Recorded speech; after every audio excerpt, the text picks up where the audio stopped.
we're going to queer up education. Reports show that Florida school districts removed about 300 books last year. A list of removed or discontinued materials was quietly released by the state's education department. Florida school districts removed approximately 300 books from library shelves last school year. The 16-page Florida Department of Education document includes the book list.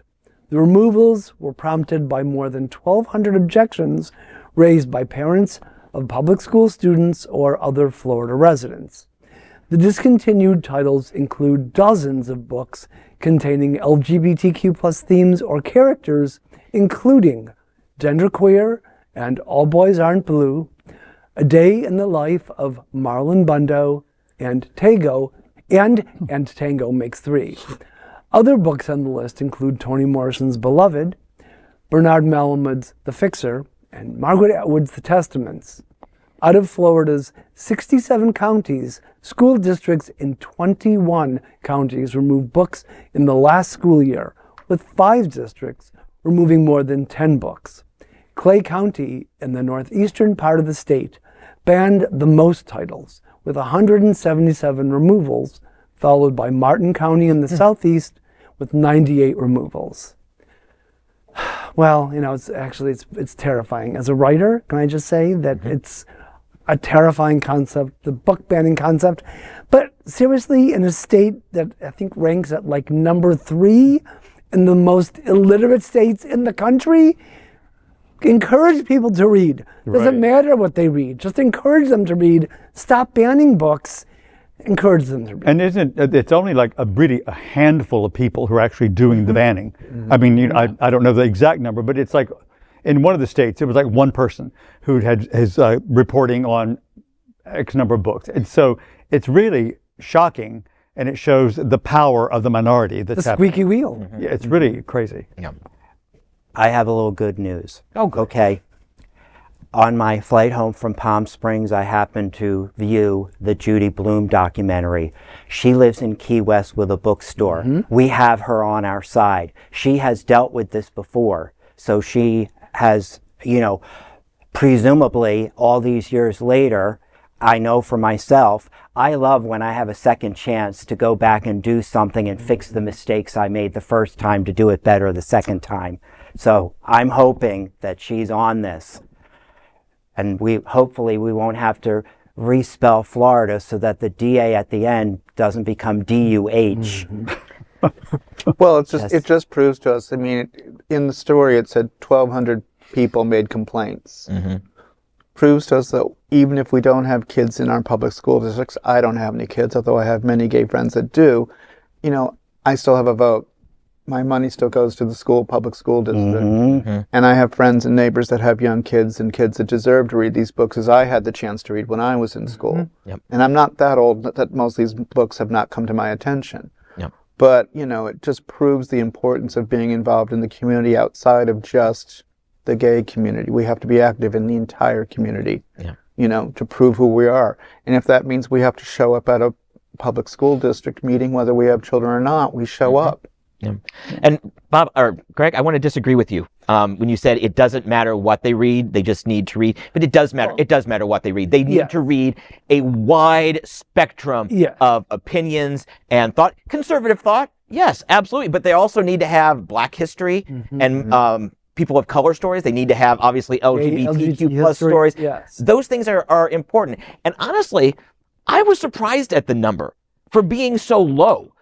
I mean, which number? 1,200. Well, a couple numbers. 1,200. Only 1,200. Yeah, that's so like one person is like sitting there. Right. All those squeaky wheels are getting attention. And only 10 counties in the state were doing more than 5 books. So I was like, well, that's stunning to me, especially the north portion of our state is so red that I was waiting for them all to be all. Yeah, and that's another number I was shocked about, that only 21 counties. And yes, the population centers are among them, but that's because you're going to have a lot more complaints in populated counties like Broward County. That's 21 counties we know about. I promise you, there are counties keeping quiet. I personally think, I wouldn't be surprised. And that may be the case. Well, it's possible, but even even these numbers. I mean, we'll just, for whatever reason, we'll take the DeSantis administration at their word that these numbers which is already a stretch. are correct. Really? Yes, which absolutely is a stretch. But we need to start being the squeaky wheels. We need to go and just start reporting books. Just go make school boards have to deal with banning stuff that has absolutely no reason to be banned. It only takes one person, and you don't have to need to be a parent. You don't even need to have a child in the school. We need to go out there. We need to just pull a book out, any book, a first grade coloring book. The Bible.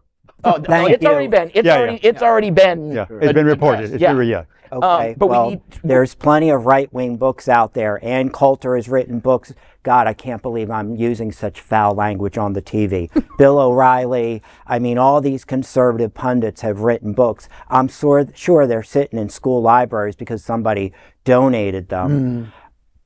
Let's start screaming about those. Yeah, and I agree. But I say, just random books, flood the zone, bury them with work so that they know that their fascist ideology is not going to be taken lying down. I don't know. I don't agree with random books because, you know, you can pull Judy Blume's Fudge at random and that's the wrong book to protest. But my point is make them have to look at every single book just to keep them busy so that they see the damage that is done. What was not reported in this article is that every school district has been told by the state of Florida to receive their funding this year that they have to review every single book in their libraries. And that was one concern when the Don't Say Gay issue came up, because the librarians are like, do you know how many bleeping books we have in this place? It would take us years to go through every single volume, every single copy. So, you know, the fact that we have a small list, while it is important that the small list stay zero, you know, it's just one of those things where I think that we as the LGBTQ plus community just need to be more involved with public issues, not just issues that offend us or target us. Yeah. And to add to Buddy's point, I'm not entirely sure these books are even being reviewed.